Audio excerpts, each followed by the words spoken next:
Hello, नमस्कार, आदाब, राधे राधे। मैं अमन सर आपके सामने लेकर प्रेजेंट हो चुका हूं साइंस की बेहतरीन क्लास।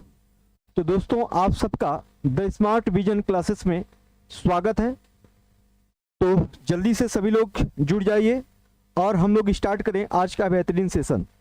और आज के बेहतरीन सेशन में हमने 2011 का यूपी टेट जूनियर 2011 का साइंस का सेक्शन लिया है। तो चलिए क्वेश्चन को हम करना स्टार्ट करते हैं। और ये रहा स्क्रीन पर आपके सामने पहला क्वेश्चन।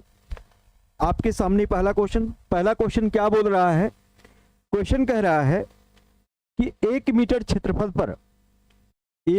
क्षेत्रफल पर अविलंब रूप से कार्य करने वाला 1 न्यूटन बल के लिए दाब होगा। क्या 1 जूल होगा, 1 पास्कल होगा, 1 वाट होगा, 1 फैराडे होगा? तो चलिए फटाफट से इस क्वेश्चन का जवाब आप देंगे। तो आपको बता दें कि दाब इक्वल टू क्या होता है भैया।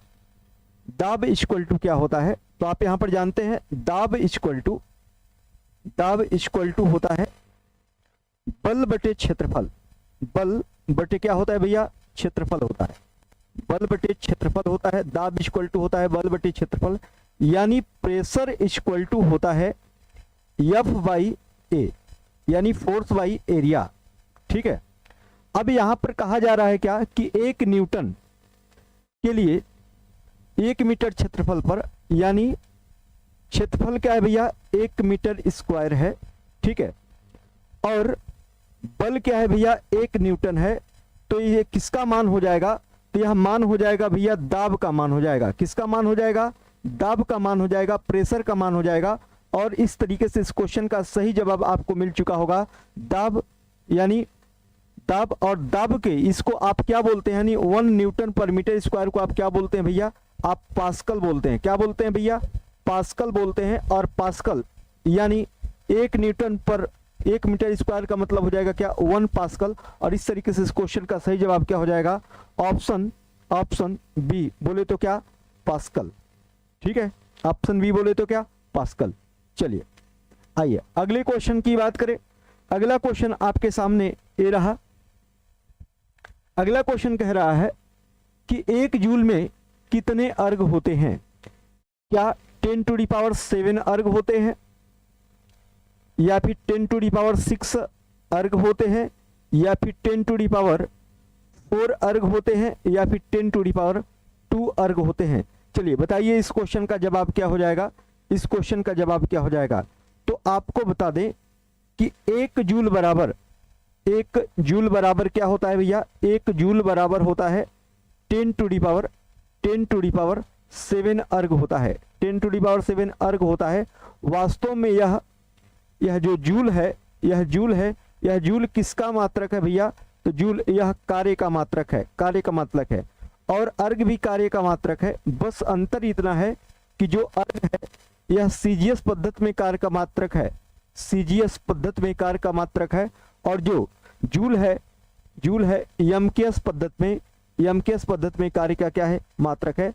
तो 1 जूल इक्वल टू कितना होता है? 10⁻7 अर्ग। और अभी तक आपको इस क्वेश्चन का जवाब मिल चुका होगा। इस क्वेश्चन का सही जवाब क्या हो जाएगा भैया? आपका ऑप्शन ए क्या हो जाएगा? 10⁻7 अर्ग। ठीक है, 10⁻7 अर्ग। चलिए आइए अगले क्वेश्चन की बात करें।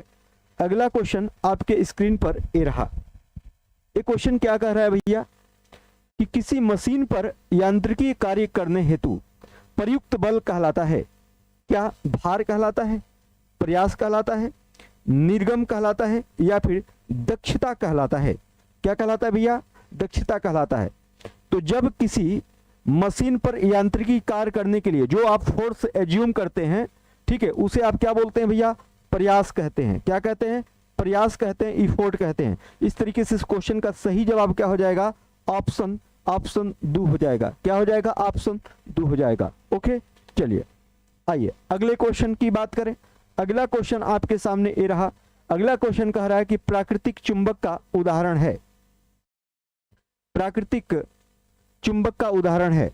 तो प्राकृतिक चुंबक का उदाहरण क्या? लोहा है, स्टील है, चुंबक पत्थर है, ये सभी हैं। तो आपको बता दें कि प्राकृतिक चुंबक का जो उदाहरण है वह क्या है भैया, लोड स्टोन है। क्या है, लोड स्टोन। लोड स्टोन, और लोड स्टोन एक प्रकार का क्या है भैया, प्राकृतिक चुंबक है, जिसे आप मैग्नेटाइट भी कहते हैं। क्या कहते हैं भैया, मैग्नेटाइट भी कहते हैं, मैग्नेटाइट भी कहते हैं। और जब मैग्नेटाइट कहते हैं तो अभी तक आपको इस क्वेश्चन का मैग्नेटाइट कहते हैं। ठीक है, इस क्वेश्चन का सही जवाब क्या हो जाना चाहिए, चुंबक पत्थर यानी लोड स्टोन यानी चुंबक पत्थर, यानी ऑप्शन 3 इसका क्या हो जाएगा, सही जवाब हो जाएगा। चलिए देखिए आगे, चलिए बहुत ही बेहतरीन क्वेश्चन है, 2011 यूपीटेट जूनियर साइंस का सेक्शन है। ठीक है, और एक क्वेश्चन हूबहू वही है, ऑप्शन सहित यहां पर क्या किए गए हैं, प्रिंट किए गए हैं। कार्य करने का सामर्थ्य कहलाता है, कार्य करने का सामर्थ्य क्या कहलाता है, क्या आप इसे शक्ति बोलते हैं, या फिर आप इसे ऊर्जा कहते हैं, या फिर द्रव्यमान कहते हैं, या फिर आप ऊष्मा कहते हैं। तो आपको बता दें कि कार्य करने का जो सामर्थ्य होता है, यानी आप इसे ऐसे भी बोल सकते हैं कि कार्य करने की क्षमता, कार्य करने की क्षमता आपको किताबों में मिल जाता है कि कार्य करने की जो क्षमता होती है, कार्य करने की क्षमता, कार्य करने की क्षमता, और क्षमता को आप क्या बोलते हैं भैया, सामर्थ्य बोलते हैं, पावर बोलते हैं। क्या बोलते हैं भैया, सामर्थ्य बोलते हैं, सामर्थ्य बोलते हैं, सामर्थ्य, यानी आप इसे क्या बोलते हैं भैया, पावर कहते हैं। क्या बोलते हैं, पावर। तो कार्य करने की जो क्षमता होती है उसे क्या कहते हैं भैया, तो उसे आप बोलते हैं भैया ऊर्जा बोलते हैं। क्या बोलते हैं, ऊर्जा। और आपको बता दें कि ऊर्जा की जो यूनिट होती है, यूनिट क्या होती है भैया, तो ऊर्जा की यूनिट होती है जूल। ऊर्जा की यूनिट क्या होती है भैया, जूल होती है। क्या होती है, जूल होती है। यूनिट क्या होती है भैया, जूल होती है। इस तरीके से इस क्वेश्चन का सही जवाब अभी तक आपको मिल चुका होगा। इस क्वेश्चन का सही जवाब हो जाएगा क्या, ऑप्शन 2 बोले तो क्या, ऊर्जा। ठीक है, ऑप्शन 2 बोले तो क्या, ऊर्जा। ओके, चलिए आइए अगला क्वेश्चन क्या कह रहा है आपसे, कह रहा है कि अशुद्धि से पूर्ण रूप से मुक्त परम शुद्ध जल को कहा जाता है। क्या आप इसे आसुत जल कहते हैं, क्या आप इसे खनिज जल कहते हैं, झरने का जल कहते हैं, उबला हुआ जल कहते हैं। तो अशुद्धि से जो पूर्ण मुक्त होता है, अशुद्धि से जो पूर्ण मुक्त जल होता है भैया, यह परम शुद्ध जल क्या कहलाता है, आसुत जल कहलाता है। क्या कहलाता है भैया, आसुत जल कहलाता है। और एक बात आपको बता दें कि जो आसुत जल होता है ना, जो आसुत जल होता है भैया, आसुत जल की जो पीएच वैल्यू होती है, यानी पावर ऑफ हाइड्रोजन जो वैल्यू होती है वो कितनी होती है भैया, 7 होती है। इसका मतलब इसमें होता है कि जो प्रोटॉन्स होते हैं और जो हाइड्रोक्सी आयन होते हैं वो दोनों क्या होते हैं भैया, सेम होते हैं। मतलब इस पर पॉजिटिव चार्ज, पॉजिटिव और निगेटिव दोनों क्या होते हैं भैया, सेम होते हैं। यानी आसुत जल जो होता है यह कैसा होता है भैया, तो यह विद्युत का कुचालक होता है, विद्युत का। ठीक है, जो आसुत जल होता है वो विद्युत का क्या होता है भैया, कुचालक होता है। ठीक है, आसुत जल विद्युत का कुचालक होता है, विद्युत का कुचालक होता है, विद्युत का कुचालक होता है। ठीक है, चलिए तो इस क्वेश्चन का आपको जवाब मिल चुका होगा। इस क्वेश्चन का सही जवाब क्या हो जाएगा भैया, इस क्वेश्चन का सही जवाब हो जाएगा आसुत जल। क्या हो जाएगा, आसुत जल। यानी अशुद्धि से पूर्ण रूप से मुक्त जो परम शुद्ध जल होता है वो कौन सा जल होता है भैया, तो वह आसुत जल होता है। ठीक है, वह कौन सा जल होता है, आसुत जल होता है। तो इस क्वेश्चन का सही जवाब क्या हो जाएगा, ऑप्शन 1, ऑप्शन 1 सही हो जाएगा। चलिए आइए अगले क्वेश्चन की बात करें। अगला क्वेश्चन आपके स्क्रीन पर ये रहा। क्वेश्चन कह रहा है कि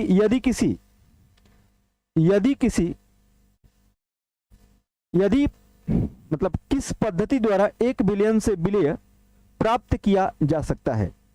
क्या अवसादन विधि द्वारा, निस्तारण विधि द्वारा, आसवन विधि द्वारा, वाष्पन विधि द्वारा। चलिए बताइए इस क्वेश्चन का सही ऑप्शन क्या होना चाहिए। एक बात तो सबको पता है कि जो विलेय और विलायक मिलते हैं, विलेय और विलायक मिलते हैं तो किसका निर्माण होता है भैया, विलेय और विलायक मिलते हैं तो ये निर्माण होता है किसका, विलयन का। किसका निर्माण होता है, विलयन का। विलयन का निर्माण होता है। आपको बता दें कि जो घुल जाए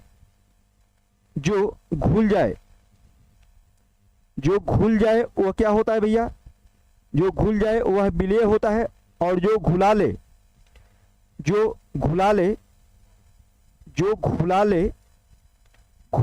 वो क्या हो जाएगा भैया, वह विलायक हो जाएगा। अब ये भी देख सकते हैं कि जो विलेय होता है, आपको बता दें कि जिसकी मात्रा ज्यादा होती है वह विलेय होता है, विलायक होता है, और जिसकी मात्रा कम होती है वह क्या होता है भैया, विलेय होता है। जिसकी मात्रा कम होती है वह विलेय होता है, और जिसकी मात्रा ज्यादा होती है वो क्या होता है, विलायक होता है। अब विलायक जो होता है और जो विलेय होता है, विलायक और विलेय दोनों में ध्रुवीय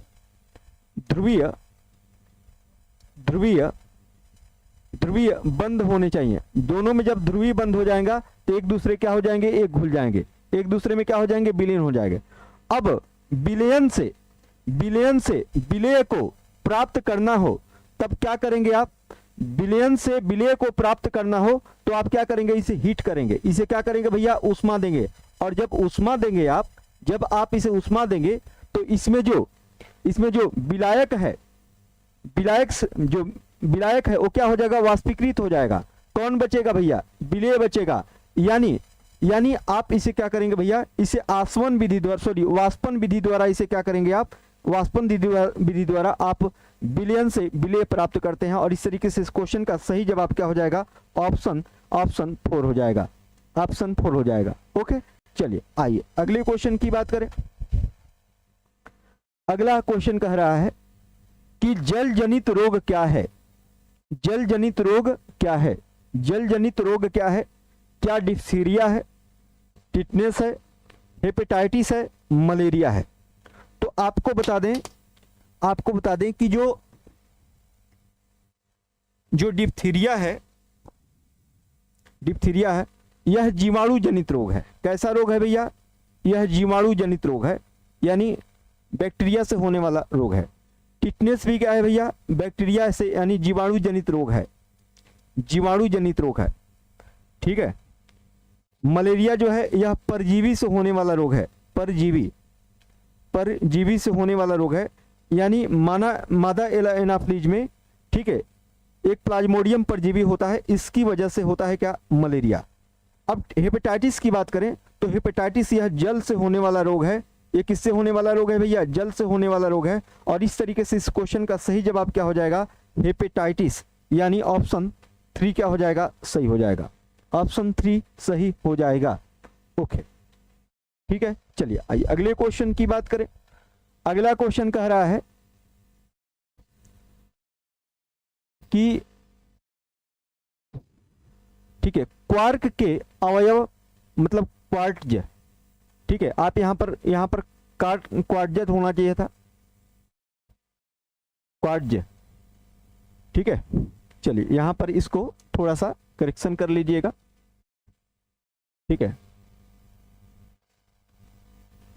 क्वार्ट्ज के अवयव हैं सिलिकॉन तथा, तो क्वार्ट्ज का मतलब आप समझिएगा क्या, SiO2, ठीक है, SiO2। तो सिलिकॉन के अलावा क्या होता है भैया, ऑक्सीजन होता है। सिलिकॉन के अलावा क्या होता है, ऑक्सीजन होता है। तो इस क्वेश्चन का जवाब क्या हो जाएगा, सिलिकॉन के अलावा क्या होता है, ऑक्सीजन। तो ऑप्शन ए सही हो जाएगा। क्या हो जाएगा भैया, ऑप्शन ए सही हो जाएगा, यानी ऑक्सीजन, ठीक है।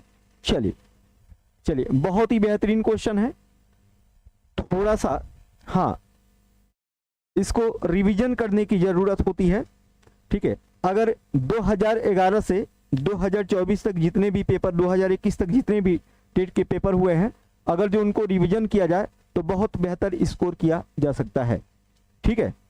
चलिए देखिए इस क्वेश्चन की बात करें, क्वेश्चन नंबर 9, ये कहा जा रहा है कि किसके जलने से सबसे अधिक वायु प्रदूषण होता है, किसके जलने से सबसे अधिक वायु प्रदूषण होता है।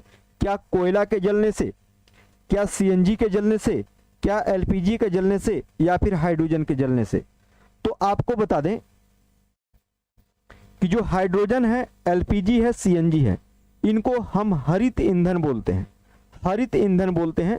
क्यों, क्योंकि इनके जलने से वायु प्रदूषण क्या होता है, कम होता है। वायु प्रदूषण क्या कम होता है, बहुत ही कम होता है। लेकिन कोयला के जल से वायु प्रदूषण क्या होता है, अधिक होता है। इसका मतलब इस क्वेश्चन का सही जवाब क्या हो जाएगा, आपका सही जवाब हो जाएगा ऑप्शन 1 बोले तो क्या, कोयला, कोयला। ठीक है, चलिए चलिए आइए अगले क्वेश्चन की बात करें। अगला क्वेश्चन आपके सामने ये रहा। अगला क्वेश्चन कह रहा है कि फूल का चमकीला तथा आकर्षक अंश है, क्या आप इसे दलपुंज कहते हैं, दलपुंज कहते हैं, या फिर बाह्य दल कहते हैं, या फिर दल कहते हैं, या फिर पुष्प वृंत बोलते हैं। ठीक है, तो जो फूल का चमकीला तथा आकर्षक अंश होता है, ठीक है, उसे आप क्या बोलते हैं, आप उसे दल कहते हैं। क्या बोलते हैं, दल। और जो दल होता है ना, यह चमकीला इसलिए होता है, प्रकृति ने इसे चमकीला इसलिए बनाया होता है कि यह कीटों को क्या करे, आकर्षित कर सके। यह कीटों को आकर्षित कर सके, कीटों को आकर्षित कर सके। ठीक है, कीटों को आकर्षित कर सके। ठीक है, कीटों को आकर्षित कर सके। और इस तरीके से इस क्वेश्चन का सही जवाब आपको मिल चुका होगा अभी तक। इस क्वेश्चन का सही जवाब हो जाएगा ऑप्शन सी यानी 3 दल। ठीक है, दल। क्वेश्चन 10 का 3 ऑप्शन सही होगा।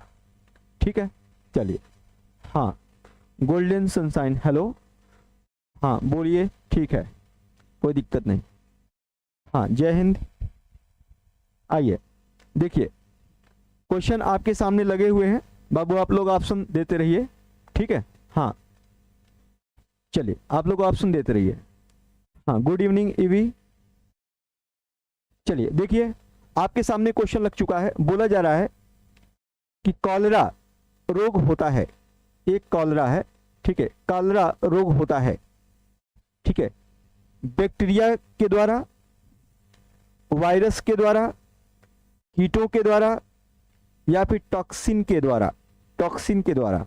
ठीक है, तो जो कॉलरा रोग होता है, देखिए जीवाणु से होने वाले कुछ विशेष रोग होते हैं। ठीक है, जैसे आपसे कहा जाएगा सियन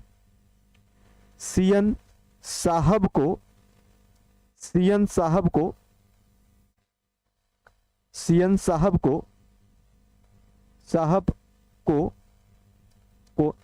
एलपीजी से D2S-T3 नामक बीमारी हो गई, D2S-T3 नामक बीमारी हो गई,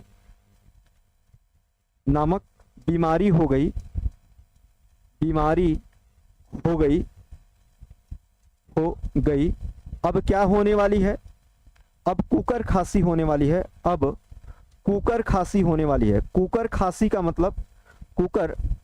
मतलब आप इसे पर्टिसिस बोलते हैं। कुकर खांसी को आप क्या बोलते हैं भैया, पर्टिसिस बोलते हैं।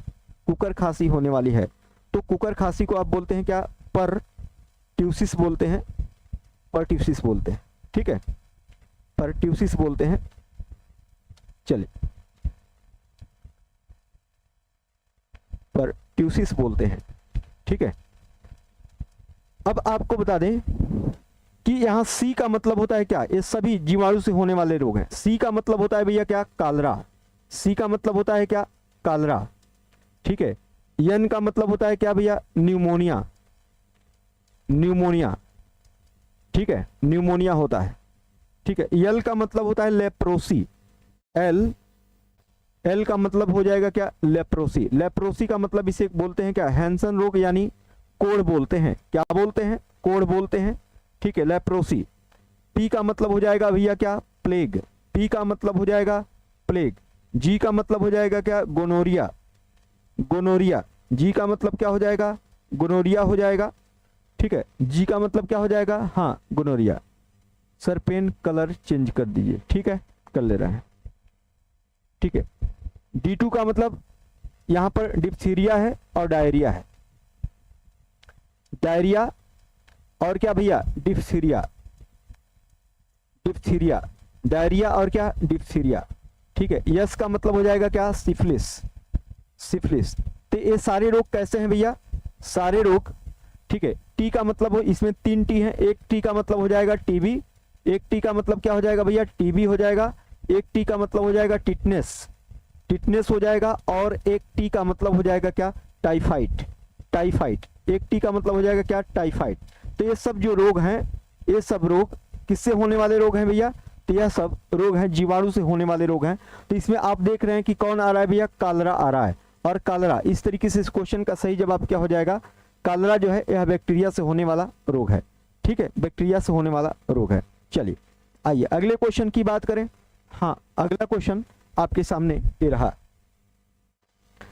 कहा जा रहा है कि अंडा उत्तम स्रोत है, अंडा उत्तम स्रोत है क्या, तंतुओं का, प्रोटीन का, कार्बोहाइड्रेट का, वसा का। बताइए, अंडा उत्तम स्रोत है, अंडा किसका उत्तम स्रोत है भैया, हाँ अंडा किसका उत्तम स्रोत है। तो आपको बता दें कि अंडे का जो सफेद वाला भाग होता है, ठीक है, अंडे का जो सफेद वाला भाग होता है उसमें एल्बुमिन प्रोटीन होती है। क्या होती है भैया, उसमें एल्बुमिन प्रोटीन होती है, एल्बुमिन प्रोटीन होती है, एल्बुमिन प्रोटीन होती है।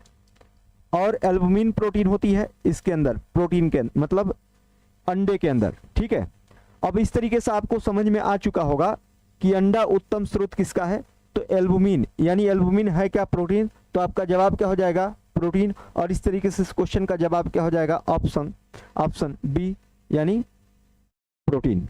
ठीक है, चलिए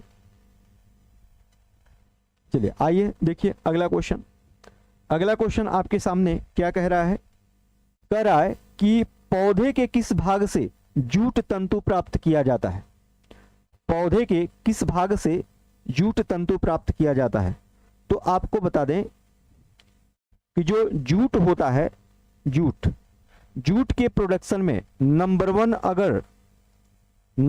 अगर की स्टेट है भारत में तो वो कौन है, पश्चिम बंगाल है, वेस्ट बंगाल है। कौन है भैया, वेस्ट बंगाल है, पश्चिम बंगाल है। ठीक है, अब प्रश्न यहां पूछा गया है कि जूट का जो तंतु प्राप्त होता है वो किस भाग से होता है। तो आपको बता दें कि जूट का जो तंतु प्राप्त होता है वह तना से प्राप्त होता है। किससे प्राप्त होता है भैया, तना से प्राप्त होता है। और इस तरीके से इस क्वेश्चन का अभी आप तक जवाब मिल चुका होगा। इस क्वेश्चन का सही जवाब हो जाएगा ऑप्शन 3 यानी तना से। ठीक है, ऑप्शन सी यानी तना से। ठीक है, चलिए अगला क्वेश्चन क्या बोल रहा है, कहा जा रहा है कि चावल तथा गेहूं को नामित किया जाता है दालों के रूप में। बताइए, बहुत ही इजी क्वेश्चन है। ठीक है, दालों के रूप में बिल्कुल नहीं, अनाजों के रूप में, सब्जियों के रूप में बिल्कुल नहीं। ठीक है, फलों के रूप में बिल्कुल नहीं। ठीक है, किसके रूप में भैया, अनाजों के रूप में। और इस तरीके से इस क्वेश्चन का सही जवाब आपको क्या मिल रहा है, ऑप्शन बी बोले तो अनाजों के रूप में। किसके रूप में, अनाजों के रूप में। यानी इस क्वेश्चन का, यानी 14 नंबर क्वेश्चन का सही ऑप्शन क्या हो जाएगा, 2। ठीक है, चलिए आइए अगला क्वेश्चन क्या कह रहा है कि क्षेत्रफल की एसआई इकाई है, एसआई इकाई क्या मिमी है, क्या सेमी है, सेमी स्क्वायर है, क्या मीटर स्क्वायर है, या फिर किलोमीटर स्क्वायर।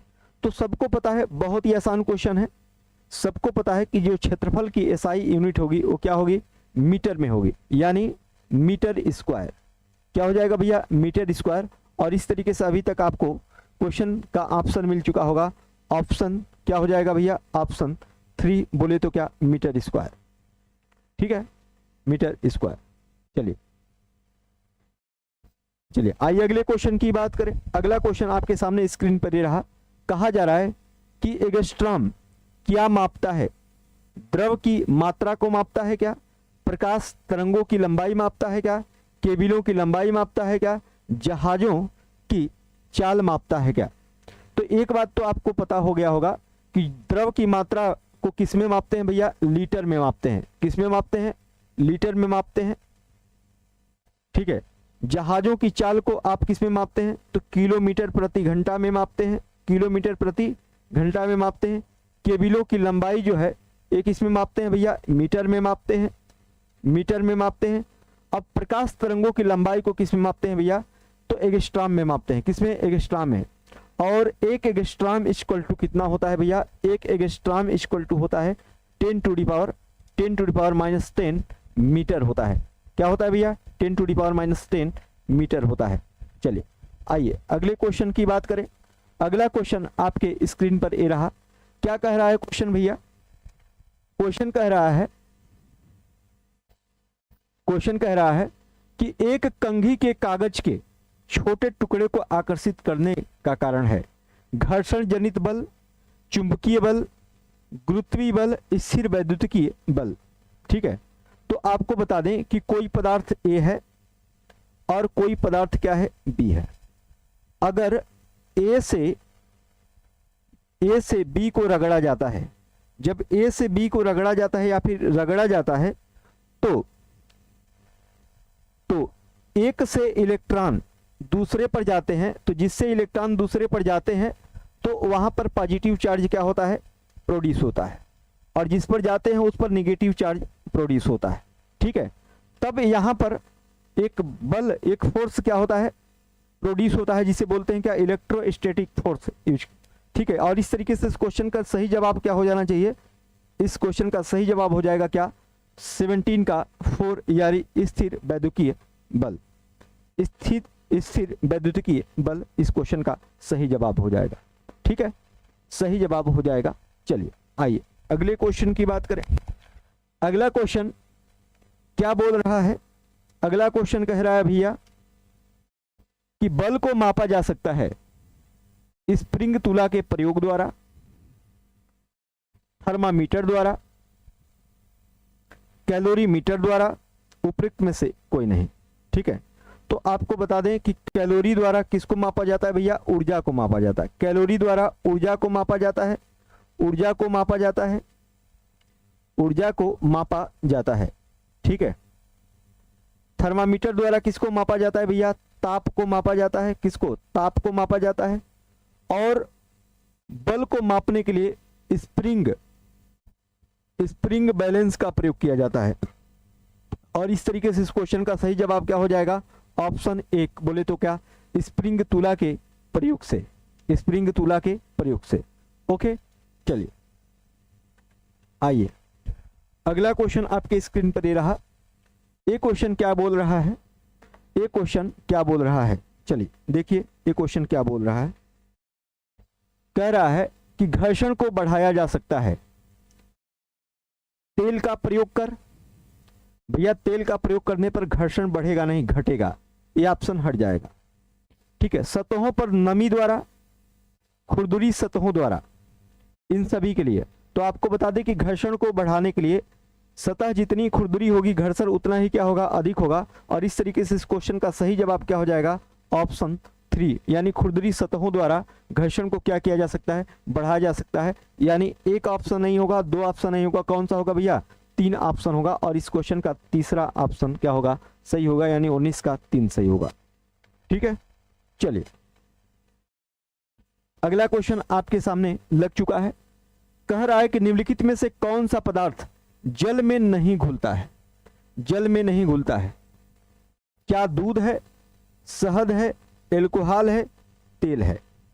ठीक है, तो देखिएगा जल क्या है भैया, यह एक ध्रुवीय क्या है, विलायक है। ठीक है, और इसके अंदर वही पदार्थ घुल पाएंगे जो ध्रुवीय पदार्थ होंगे।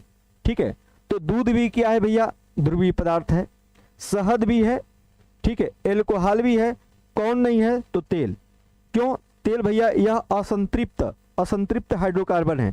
ठीक है, और इस तरीके से यह जो है यह ध्रुवीय बॉन्ड नहीं बनाएगा, हाइड्रोजन बॉन्ड नहीं बनाएगा, इसलिए यह जल में नहीं घुल सकता है। और इसलिए इस क्वेश्चन का सही जवाब क्या हो जाएगा, ऑप्शन 4 यानी 20 का क्या हो जाएगा, 4 हो जाएगा। ठीक है, 20 का क्या हो जाएगा भैया, 4 हो जाएगा। चलिए अगला क्वेश्चन देखिए। अगला क्वेश्चन कह रहा है कि निम्न में से व्युत्क्रमीय परिवर्तन कौन सा नहीं है, कौन सा नहीं है। जल से भाप बनाना। व्युत्क्रमीय परिवर्तन का मतलब आप समझिएगा, यहां भौतिक परिवर्तन की बात हो रही है, भौतिक परिवर्तन, भौतिक परिवर्तन यानी कौन भौतिक परिवर्तन को नहीं दर्शाता है, प्रश्न का मतलब ये हुआ। ठीक है। कौन जो है भौतिक परिवर्तन को नहीं दर्शाता है। तो जल से भाप, भौतिक परिवर्तन का मतलब कि जब कोई पदार्थ अपनी एक अवस्था से दूसरी अवस्था में जाता है तो पुनः अपनी पूर्व अवस्था में आ जाता है, तो ऐसे परिवर्तन को क्या बोलते हैं आप, भौतिक परिवर्तन कहते हैं। ठीक है। अब यहाँ पर आप देख रहे हैं कि जल से भाप बन गया। क्या भाप से जल नहीं बन सकता है? बिल्कुल बन सकता है। तो यह भौतिक परिवर्तन है। लेकिन पूछा गया कौन भौतिक परिवर्तन नहीं है, मतलब व्युत्क्रमी परिवर्तन नहीं है। ठीक है। लोहे का पिघलना, भाई लोहे को पिघलाएंगे, लोहा को जब फिर ठंडा करेंगे लोहा ही बनेगा। केरोसिन का जलना, जब केरोसिन को आप जलाएंगे भैया, जब केरोसिन को जलाएंगे तो यह किसमें कन्वर्ट हो जाएगा, कार्बन डाइऑक्साइड में क्या हो जाएगा, कन्वर्ट हो जाएगा, और फिर दोबारा केरोसिन नहीं बना सकते हैं। तो यही इस क्वेश्चन का क्या हो जाएगा, जवाब हो जाएगा। यानी 21 का क्या हो जाएगा भैया, 3 हो जाएगा। ठीक है। यानी ये व्युत्क्रमणीय परिवर्तन को नहीं दर्शाता है, ये किसको दर्शाता है भैया, अनुत्क्रमणीय परिवर्तन को दर्शा रहा है। ठीक है। चलिए आइए अगले क्वेश्चन की बात करें। अगला क्वेश्चन क्या बोल रहा है, अगला क्वेश्चन कह रहा है कि निम्न में से किस पदार्थ के अणुओं में एक ही प्रकार के परमाणु रहते हैं, एक ही प्रकार के परमाणु रहते हैं। क्या वह ऑक्सीजन है, जल है, कार्बन डाइऑक्साइड है, सल्फर डाइऑक्साइड है। तो ऑक्सीजन का फार्मूला सबको पता है, O2 होता है। जल का क्या होता है भैया, H2O होता है। ठीक है। कार्बन डाइऑक्साइड का क्या होता है भैया, CO2 होता है, और सल्फर डाइऑक्साइड का SO2 होता है। तो देखिए एक ही प्रकार का परमाणु किसमें है भैया, सल्फर डाइऑक्साइड में यह सल्फर है और ऑक्सीजन है, इसमें कार्बन है, ऑक्सीजन है, इसमें हाइड्रोजन, ऑक्सीजन है। तो एक ही प्रकार का किसमें है, ऑक्सीजन में है। और इस तरीके से इस क्वेश्चन का सही जवाब क्या हो जाएगा, ऑप्शन 1 हो जाएगा। क्या हो जाएगा, ऑप्शन 1 हो जाएगा। ठीक है। चलिए आइए अगला क्वेश्चन देखिए। अगला क्वेश्चन कह रहा है कि निम्न में से कौन सा सूत्र ओजोन का गुण दर्शाता है। ओजोन का गुण, भाई ओजोन क्या है भाई, ऑक्सीजन की ट्राई एटॉमिक गैस है। इसका मतलब कि इसका जो फार्मूला होता है क्या होता है, O3 होता है। और जब O3 होता है तो इस क्वेश्चन का सही जवाब क्या हो जाएगा, ऑप्शन 2 हो जाएगा, ऑप्शन 2 हो जाएगा। ठीक है, ऑप्शन 2 हो जाएगा। चलिए आइए देखिए अगले क्वेश्चन पर। अगला क्वेश्चन आपके सामने ये लगा हुआ है। कहा जा रहा है कि निम्न में से कौन सी मिश्र धातु है। क्या लोहा है, सोना है, स्टेनलेस स्टील है, या फिर तांबा है। तो आपको एक बात अच्छे से पता होगी कि लोहा का फार्मूला क्या होता है भैया, Fe। ठीक है, फेरम। सोना का Au होता है, तांबा का क्या होता है भैया, Cu होता है, Cu। स्टेनलेस स्टील जो है ना, यह Cr+Ni निकिल से मिलकर बनी होती है। इसका मतलब यह क्या है, मिश्र धातु है। और जब मिश्र धातु है तो इस क्वेश्चन का सही जवाब क्या हो जाएगा, इस क्वेश्चन का सही जवाब हो जाएगा क्या, ऑप्शन 3 हो जाएगा। क्या हो जाएगा, ऑप्शन 3। बोले तो क्या, स्टेनलेस स्टील मिश्र धातु है। ठीक है। चलिए आइए अगले क्वेश्चन की बात करें। अगला क्वेश्चन कह रहा है कि पौधे जो अपना खाद्य बना सकते हैं कहलाते हैं, क्या ऑटोट्रॉफ कहलाते हैं, हेटेरोट्रॉफ कहलाते हैं, सेप्रोफाइट कहलाते हैं, पैरासाइट कहलाते हैं। ठीक है। तो जो पैरासाइट होने का, देखिए ऑटोट्रॉफ का मतलब होता है क्या, स्वपोषी। और जाहिर सी बात है कि जो पौधे होते हैं स्वपोषी होते हैं। हेटेरोट्रॉफ का मतलब होता है क्या, परपोषी। इसका मतलब कि पौधों के अलावा जो जंतु होते हैं वो क्या होते हैं, परपोषी होते हैं। सेप्रोफाइट का मतलब होता है मृत्योपजीवी। और जब मृत्योपजीवी होते हैं तो जैसे मशरूम वगैरह है, सड़े गले मृत पदार्थों पर क्या करते हैं भैया, उगते हैं। जैसे मान लीजिए मशरूम हो गया, मशरूम। ठीक है। मशरूम में प्रोटीन की मात्रा अधिक होती है, इसलिए इसे शाकाहारी मांस कहा जाता है। शाकाहारी मांस कहा जाता है। ठीक है। चलिए ठीक है। पैरासाइट का मतलब होता है भैया परजीवी। ठीक है, जो दूसरे पर आश्रित हो, परजीवी। ठीक है। अब आपको समझ में आ गया होगी कि पौधे जो होते हैं स्वपोषी होते हैं, और स्वपोषी होते हैं तो अपना खाद्य स्वयं बनाते हैं, इसलिए स्वपोषी होते हैं, इसलिए ऑटोट्रोफ इस क्वेश्चन का सही जवाब हो जाएगा। यानी 25 का 1 सही होगा। 25 का क्या होगा भैया, 1 सही होगा। ठीक है। चलिए अगला क्वेश्चन कह रहा है कि फूल, फल तथा बीज धारण करने वाले फूले हुए पौधे क्या कहलाते हैं। तो आपको बता दें कि ये कहलाते हैं क्या, एंजियोस्पर्म कहलाते हैं। क्या कहलाते हैं भैया, एंजियोस्पर्म कहलाते हैं। तो इस क्वेश्चन का सही जवाब क्या होना चाहिए? एंजियोस्पर्म, एंजियोस्पर्म हो जाएगा। क्रिप्टोगेम की बात करें तो जो क्रिप्टोगेम है भैया, क्रिप्टोगेम, ठीक है, इनके पास फल फूल वगैरह नहीं होते हैं। जैसे मान लीजिए फर्न, फर्न के पास फूल नहीं होते हैं, न फूल होते हैं और ना ही फल होता है, और ना ही भैया क्या होता है? बीज होता है, ठीक है, बीज होता है, ठीक है। Gymnosperm, angiosperm. चलिए इस क्वेश्चन का सही जवाब आपको क्या हो जाएगा? ऑप्शन 4 बोले तो क्या? एंजियोस्पर्म, ठीक है। चलिए आइए अगले क्वेश्चन की बात करें। अगला क्वेश्चन कह रहा है कि निम्न में से द्विबीजपत्री कौन है? द्विबीजपत्री, द्विबीजपत्री का मतलब कि उसके 2 दल पत्र होंगे। जैसे घास, घास क्या होती है भैया? यह मोनोकॉट होती है। मोनोकॉट का मतलब हुआ, मोनोकॉट का मतलब हुआ कि ये एक बीजपत्री होती है, ठीक है। आम, आम भैया ये क्या होते हैं? डाइकाट होते हैं। डाइकाट का मतलब हो गया क्या? डाइकाट का मतलब हो गया क्या? द्विबीजपत्री, ठीक है। इस क्वेश्चन का सही जवाब क्या हो जाएगा? ऑप्शन 2, यानी यही द्विबीजपत्री है। मकई भी क्या है भैया? मोनोकॉट है। मकई भी क्या है? मोनोकॉट है। मकई भी मोनोकॉट है। चलिए क्वेश्चन नंबर 28 क्या बोल रहा है कि एक कोशिकीय प्राणियों को वर्गीकृत किया जाता है आर्थ्रोपोडा के रूप में। नहीं, आर्थ्रोपोडा में बहु कोशिकीय प्राणी होते हैं, ये नहीं होगा। स्तनियों के रूप में, स्तनियों में भी बहुकोशिकीय प्राणी होते हैं, ये भी नहीं होगा। प्रोटोजोअन्स के रूप में, बिल्कुल, इसमें एक कोशिकीय प्राणी होते हैं। इसमें क्या होते हैं? एक कोशिकीय प्राणी होते हैं। एक कोशिकीय का मतलब यूनिसेलुलर प्राणी होते हैं। कोई एक कोशिकीय प्राणी होते हैं, और जब एक कोशिकीय प्राणी होते हैं तो इस क्वेश्चन का सही जवाब क्या हो जाएगा? ऑप्शन 3 हो जाएगा। ऑप्शन 3 यानी 28 का क्या हो जाएगा? 3 हो जाएगा, ठीक है।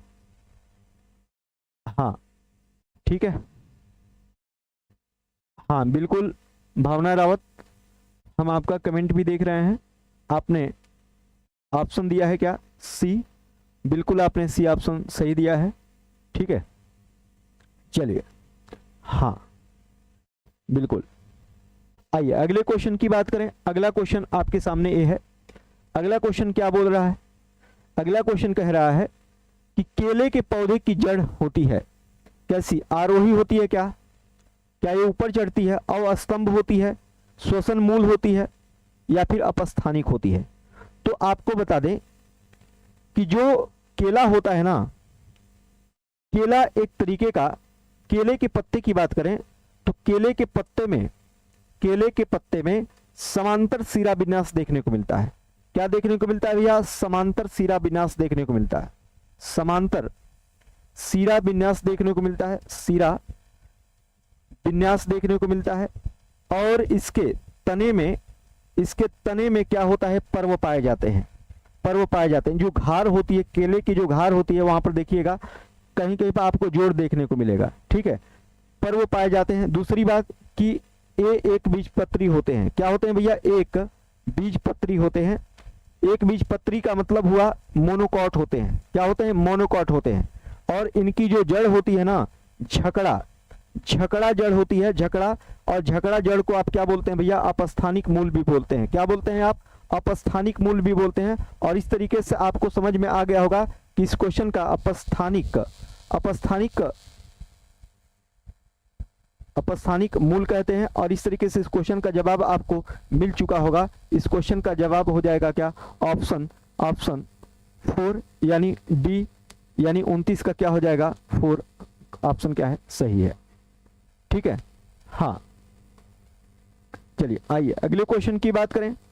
अगला क्वेश्चन क्या बोल रहा है? ठीक है, यही इतने ही क्वेश्चन है, ठीक है। चलिए तो बस आज की क्लास इतना ही। फिर हम लोग नेक्स्ट सेशन में जुड़ेंगे बेहतरीन क्वेश्चन लेने के बाद, ठीक है। और अगला जो सेशन होगा इसमें यूपी टेट जूनियर का ही क्वेश्चन लिया जाएगा, ठीक है। तो सभी लोग अधिक से अधिक संख्या में जुड़ेंगे। टाइमिंग जो है यही रहेगी 3 से 4। ओके, तो बस आज की क्लास इतना ही। चलिए खुश रहिए, आबाद रहिए, घर रहिए, चाहे इलाहाबाद रहिए, चाहे जहाँ रहिए, ठीक है। बेहतरीन से अपनी लाइफ को एंजॉय करिए, ठीक है। तो बस इतना ही। जय हिंद।